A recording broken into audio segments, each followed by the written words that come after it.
the Prime Minister. 5 years. So it's a 5-year tenure. 5 years. And you can run for Yeah, as the Okay. parliamentary system works, once the tenure is over, there is another election. All right.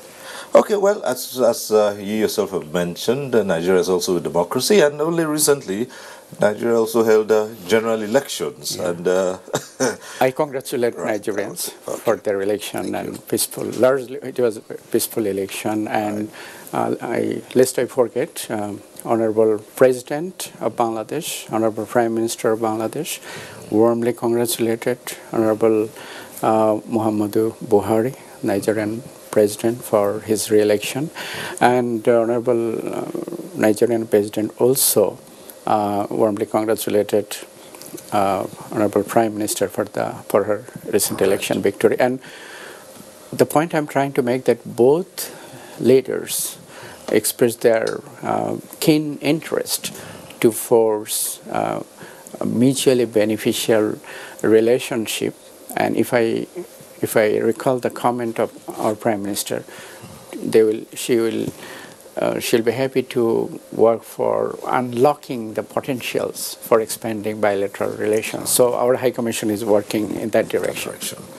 Well, let's now return to the issue of the economy. And it's said that up to half of the population of Bangladesh are farmers.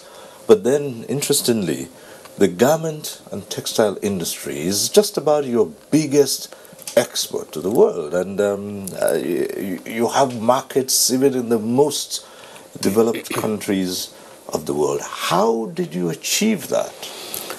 Thank you. There are a few reasons. First thing is that Bangladesh, because of the prudent policy, pragmatic policy of the government, present government, to industrialize, its focus on industrialization and appropriate policies taking at different times. Let me explain in that way that though this garments industry is essentially owned and run by private sector, because it's not the government job to produce shirts, but to facilitate production, to encourage them, and to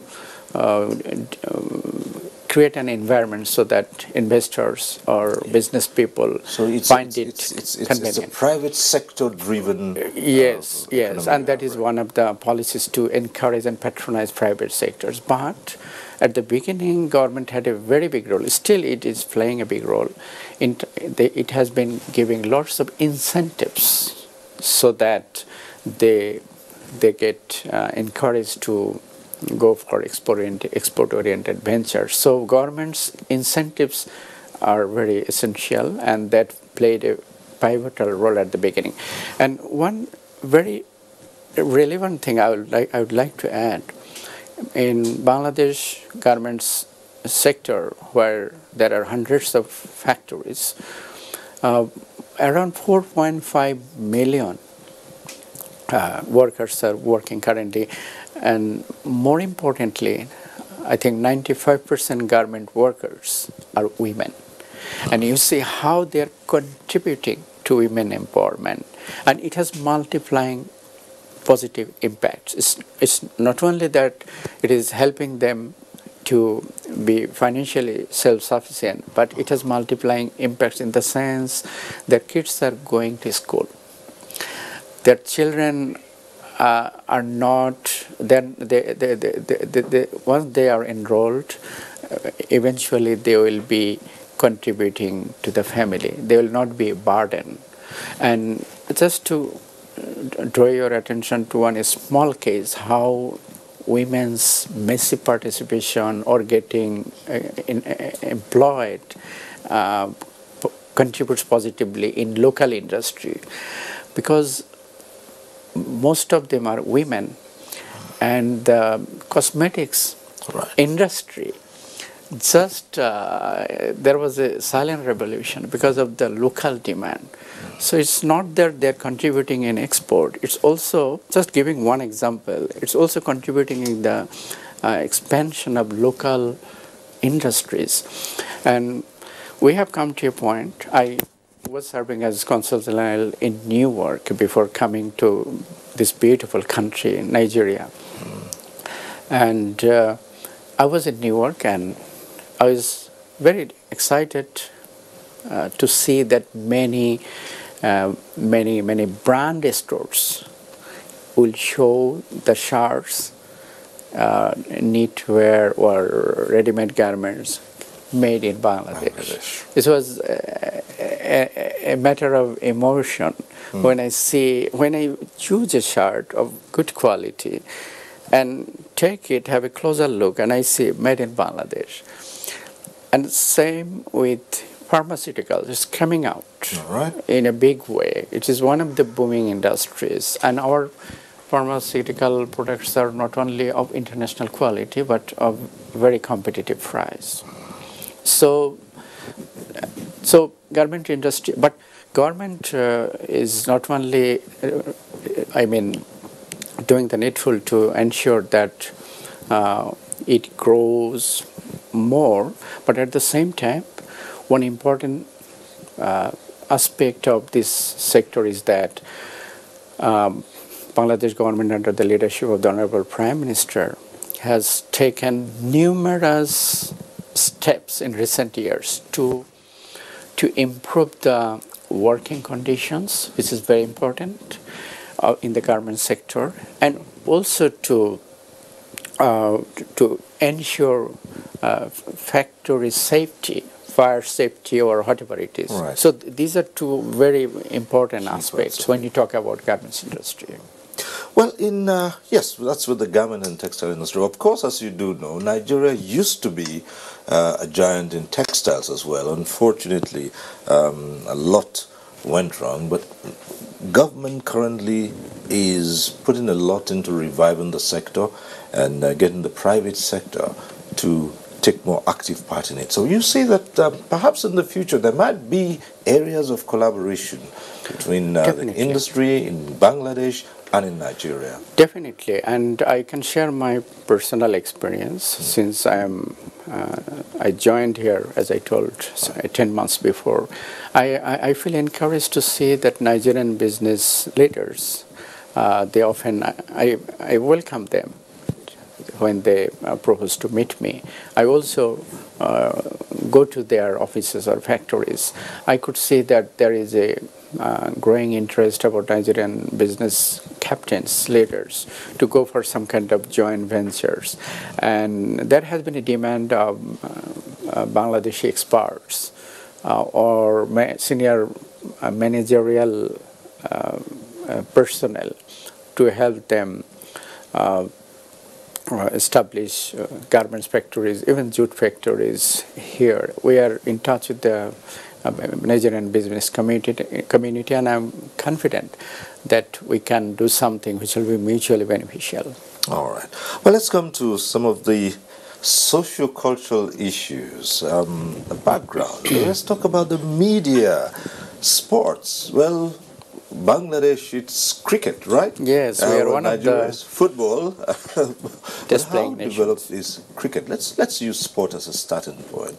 How developed is cricket in Bangladesh? Yes, Bangladesh is one of the displaying nations, and we have shown our, how should I say, mettle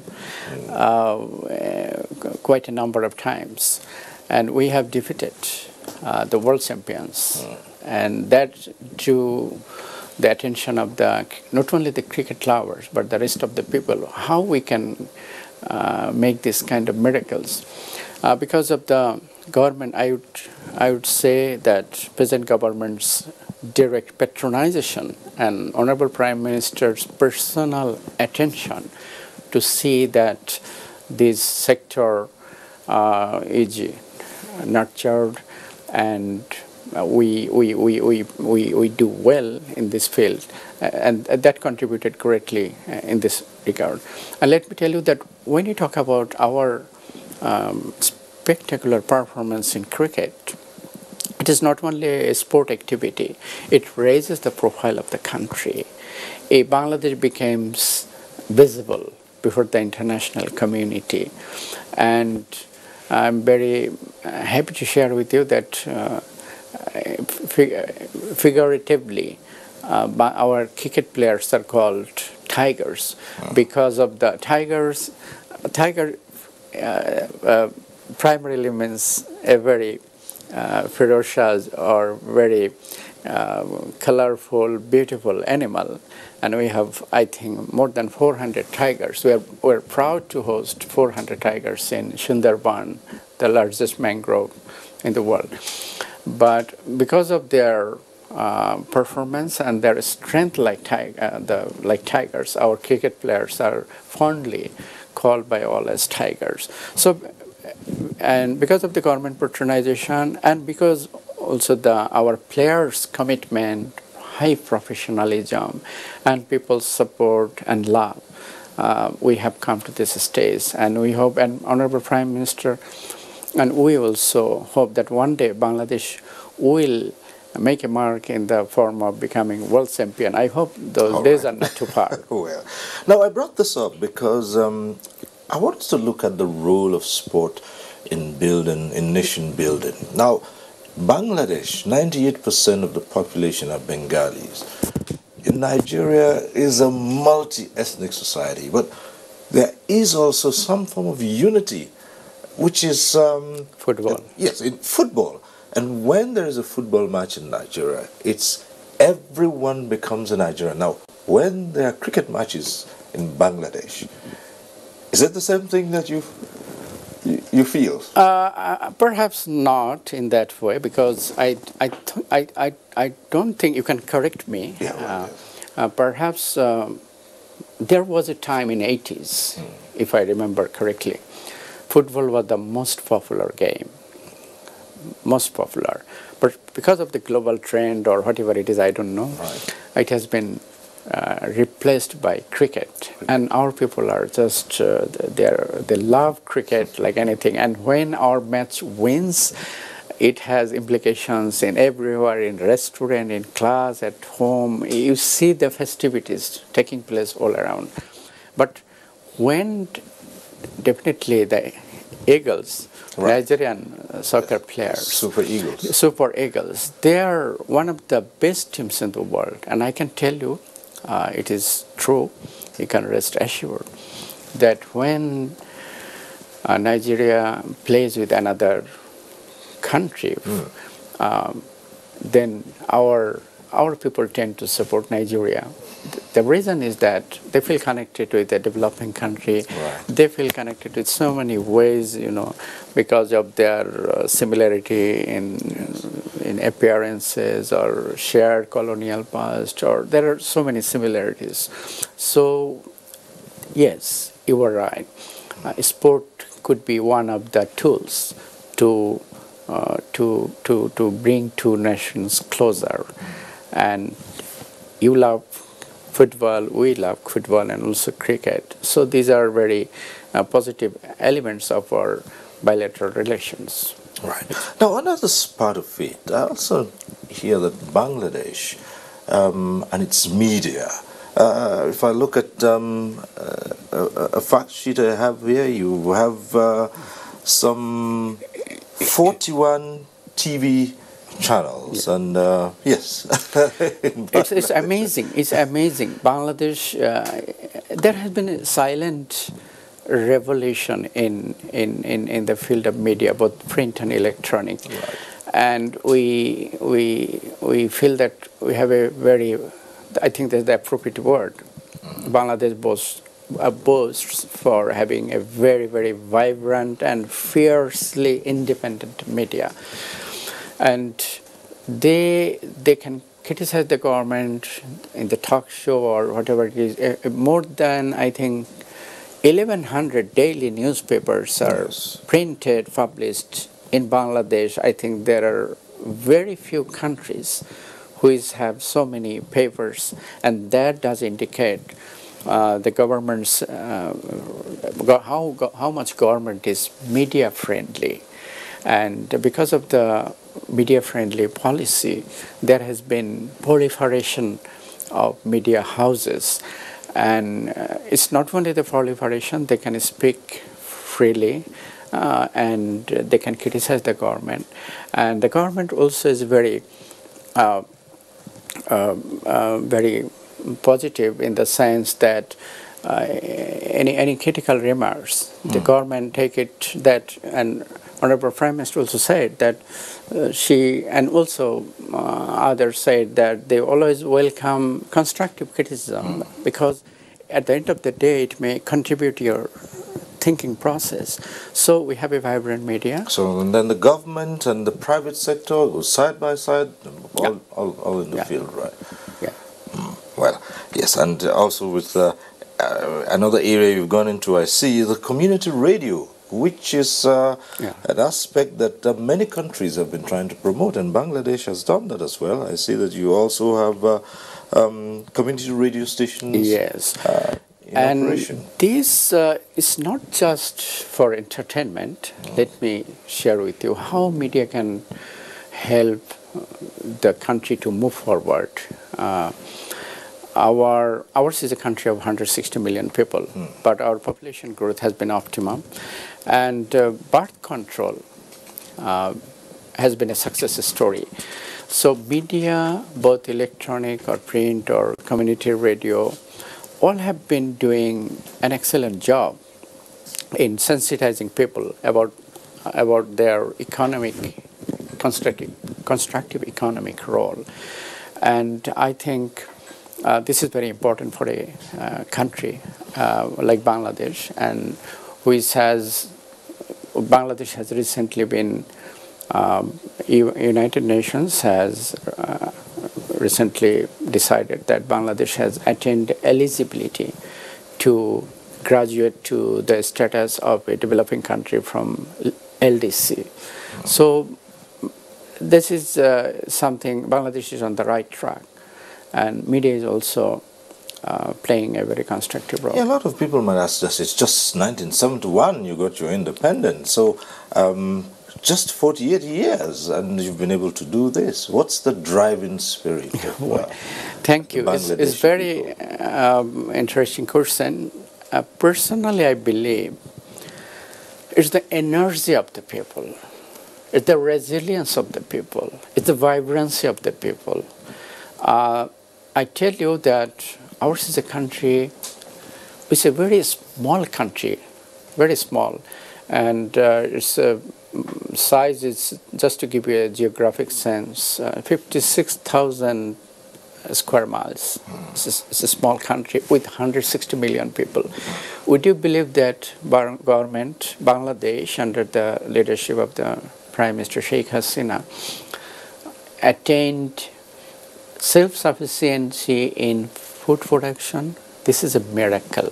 160 million people, very small land.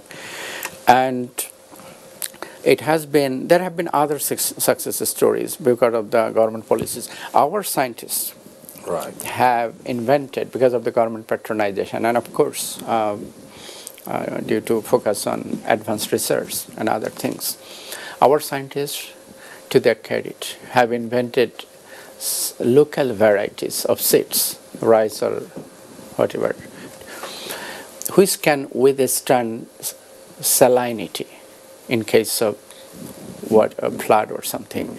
They have invented some special varieties which can stand water logging during flood. This is something revolutionary because we are a flat front country. Bangladesh is one of the climatically one of the most vulnerable countries, low-lying countries. Right. So this has greatly contributed in attaining food autarky. That is there, and we are one of the largest producers of vegetables, mangoes, fish. In many respects, now Bangladesh stands at a point where we can claim to be one of the largest, sort of. I mean, as I mentioned, fish, vegetables, mangoes, and of course, rice. It's interesting, now that you mention it, let's just take a little bit of that. It's interesting because of the location of Bangladesh. It's prone to flooding, Yeah. and of course cyclones. And these are disasters. But how do you cope with this? How has Bangladesh been able to face these challenges and evolve and still make something out of a precarious position in being a low-level country? Yes, I have raised a very pertinent question.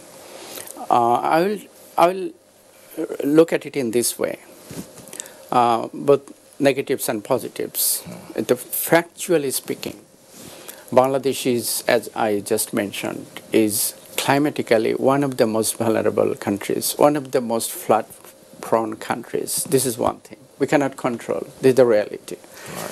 But at the same time, we have another identity. We have a face. We have another face before the international community. Bangladesh is a role model in fighting climate change. So we are a country regarded globally vulnerable to climate change, vulnerable to flood. That is there. We have no control. But at the same time, because of the government's initiative and support by the people, and also NGOs have a role, we are globally regarded as a role model in fighting climate change. Let me explain how it works. Right. In adaptation measures, mitigation is not, as of today, a major issue as the issue of adaptation is. Bangladesh has done, something, it has a very impressive record in fighting climate change in the form of adaptation measures. Just for example, constructing cyclone centers. It's not, the government has made numerous cyclone centers. It's not cyclone centers to be used when people need to be relocated. Not only that, it has a very intelligent way it's being done. It's usually used as schools.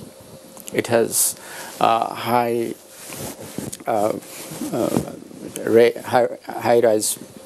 constructions. It is usually used as schools, but at the time of cyclone or any climatic disaster situation, they are, and we have attained global recognition in terms of disaster preparedness, because we live with cyclones, we live with natural disasters. So over the period, we have learned how to live with nature. And just to give an idea about the level of disaster preparedness Bangladesh has attained, which is very much related to fighting climate change. I remember it is 2006. Cyclone Sidr attacked Bangladesh. Because of excellent disaster preparedness, people were relocated, moved to cyclone centers, and related all activities, works were in place.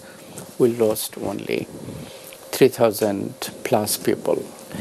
But Cyclone Nargis, with same ferocity, attacked neighboring Myanmar, which is also known as Burma. They lost close to 300,000 people. But by Cyclone Sidr, we lost 3,000, and they lost 300,000 people. It clearly speaks about our success in disaster preparedness. So, regular excavation of rivers, putting river embankments, and I told cyclone shelters. And government has made trust fund in meeting climate changes, and it has been a very successful story. Very successful story. Now, well, Bangladesh, of course, is a member of the international community, just like Nigeria, and we share a membership of the Commonwealth and such other bodies. But the world today is facing a lot of challenges. We've just talked about climate change. Bangladesh has risen up, because of its position, has risen up to that challenge. But there are other challenges the world over. Terrorism, extremism all over the country. Now, has Bangladesh been in the line of these? There's also migration as well. And these are issues that have cut across the world. They're not, they're not peculiar to any particular part of the world. It's a growing trend. How has Bangladesh kept? Thank you. I would say that Bangladesh is, as also recognized by the rest of the world, Bangladesh is a role model in arresting extremist trends. You see the location of Bangladesh in South Asia, and we remain vulnerable to the extremist activities in that region. But because of the zero tolerance policy of Bangladesh under the leadership of the Prime Minister, Bangladesh remains a very peaceful country, very inclusive society. Except very few cases, you will not hear any extremist activity. And because of the zero tolerance policy, they could not survive. And there were some unrelated incidents. And the government took immediate measures. And it's not that only that bringing them to task through judicial process. Government has a broader policy, which is very important.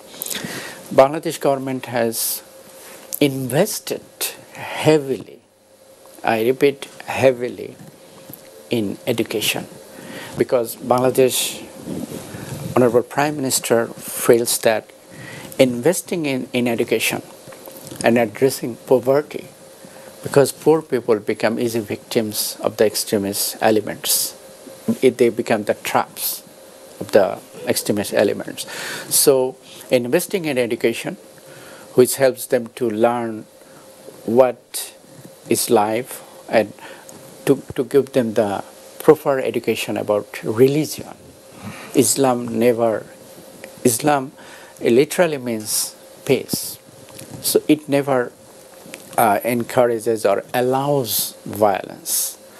So educating the people is one of the priorities, and it is giving dividends. And government's zero tolerance policy has been appreciated not only by all, but you can see that Bangladesh is, there are large, it's a Muslim majority country, but it's a very much secular at the functional level. And Hindus, Buddhists, and Christians are the three visible and large religious groups. In religious festivals, Muslims join the festivities of the other religions, and they also join Muslim festivities. And I would proudly share with you, Bangladesh is perhaps one of the very few countries in the world where the Honorable President hosts reception for all religious communities in his house on the major religious day. And Bangladesh gives public holidays for all the four religious groups. It's a public holiday, not optional. So their holidays are my holiday, and it has bigger implications. They feel connected with the society. So it's not the numerical figure that is considered. It's the feeling, it's the policy that to which accommodates all faiths, multi-faith, multicultural society, which is being promoted by Bangladesh, and it has made Bangladesh a role model, and which has made Bangladesh as a country of religious harmony. Well, let's still stay a little bit with some of the challenges at the international level. There's also migration, and this has become a tough nut all over the world. Now, you're a graduate of political science, and they say migrations as a result of numerous factors. It's not just economic. Yeah. It has to do with so many. What are your views about how this can be tackled? And well, you talked about Bangladesh having to cope with the influx of Myanmar refugees. Right. Elsewhere in other parts of the world, we have seen people move en masse for economic and other reasons. How do you think this can be tackled? Well, yes, you have rightly pointed out. Bangladesh is a very visible actor in the migration discourse. It's not only at the UN. And a couple of years ago, Bangladesh hosted a global forum on migration and development, and served as a chair. That gives that speaks about the leadership role Bangladesh is playing. Bangladesh always believes in safe, legal, and orderly migration, and our parliament has enacted law stipulates legal migration. We are always in favor of legal migration. We understand that there are some economic issues, factors which prompt illegal migration, and it has lots of implications. We have more than 10 million migrant people working abroad, but as I mentioned that they are also contributing to the country of residence. They are not only sending huge remittances to the country of origin, but also contributing in a big way to the country of their present residence. So it's a major issue. It's being talked not only at the United Nations, and we have a very principled position. And as I told that, Bangladesh believes in safe and legal orderly migration. And in this respect, our position has been very clear. And we have been cooperating others in this regard. If we return briefly to the issue of governance, Bangladesh practices a parliamentary system. Nigeria, for instance, is a presidential system. There are those who have said that Western democracies, hook, line, and sinker, may not fit into the peculiarities of developing countries, for instance. Do you find that true of, say, Bangladesh, for instance? Yes, the parliamentary system, but is it the same kind of parliamentary system you find in the UK, or have you done something with it to reflect? Thank you. Yes, this is something which you have just said is not something very uncommon. Many academics, many political scientists, or analysts will say. I think in the context of Bangladesh, let me go back to history. When Bangladesh attained independence, we got final victory on 16 December 1971. Bangladesh opted for parliamentary system of government under the leadership of the father of the nation. But the tragic part is that it could not, or it did not continue because of he was assassinated by some misguided elements in 1975. And next many years witnessed military government, pseudo-military government, military-backed government. But with the assumption of office by the Honorable Prime Minister Sheikh Hasina, Bangladesh is continuing maintaining a democratic system. Right.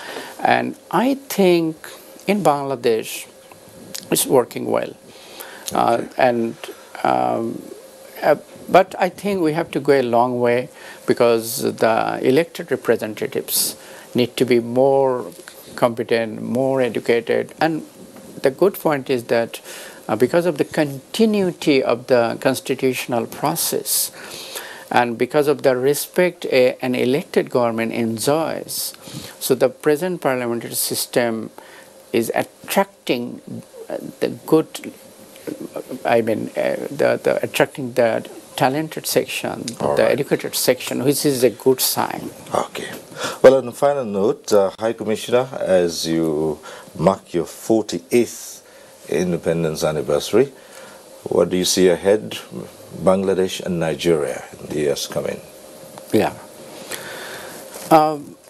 I congratulate the Nigerian friends, and I think when we celebrate this great day, we look for a new future, which will witness closer bilateral relations between the two friendly countries, closer interactions, and that will be something mutually beneficial. And I'm quite confident about that.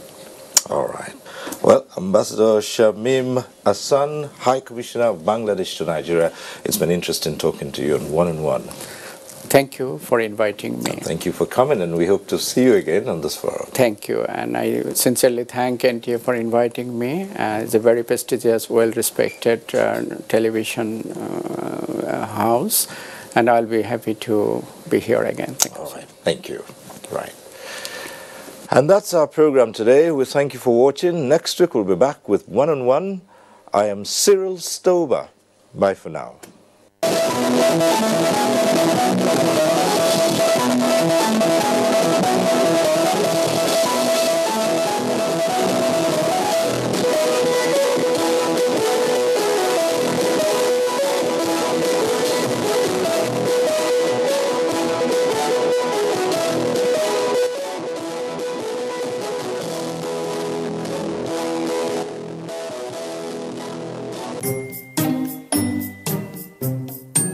Nwanyị ọma